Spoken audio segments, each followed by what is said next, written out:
Once upon a time, there was a kingdom, but not the kind you remember from storybooks with golden edges and happy endings. This kingdom did not shine. It was remembered only by its walls, cold, gray, silent stone walls that had witnessed everything and said nothing. On a night when the wind howled like a wounded beast, the crown fell to the floor, heavy, cold. The sound echoed through the empty hall, but no one spoke. No one called her name. The lights went out, one by one. The doors closed with a thunderous slam, and all those who once shouted her name suddenly fell silent. No one dared to speak it, only the shadow. Then came the night, but not the terrible night when everything ends. It was the night when one is left alone with oneself, and for the first time hears their own breath. She raised her eyes to the sky and whispered, "Let the night remember my name." Not because she wanted glory, not because she wanted to be remembered for centuries, but because she wanted someone, even if only the darkness, to know that she had existed. Let the stars forget my face.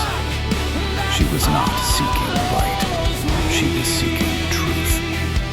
And then she made her choice, the road of no return. She chose it, the scar, she accepted it. The flame, she kissed it.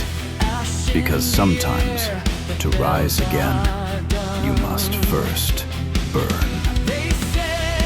She stood at the edge of everything. Behind her, ashes. Before her, unknown. And in that moment, she understood something profound. The scar on her heart was not a wound. It was a door. A door to a strength she never knew she had. And then something happened that no one expected. She kept walking, alone, but no longer in vain. Because the darkness that had followed her for so long was never a curse. It was a teacher. It taught her how to rule when you have no subjects. How to reign when you have no throne. How to believe when you have no hope. And the moment she understood this, she stopped being a princess without a kingdom. She became a queen, not of stones and lands, but of herself. I am the choice. I am the queen. The words echoed through the empty space, and for the first time in a very long time, someone heard them. She no longer needed a crown on her head.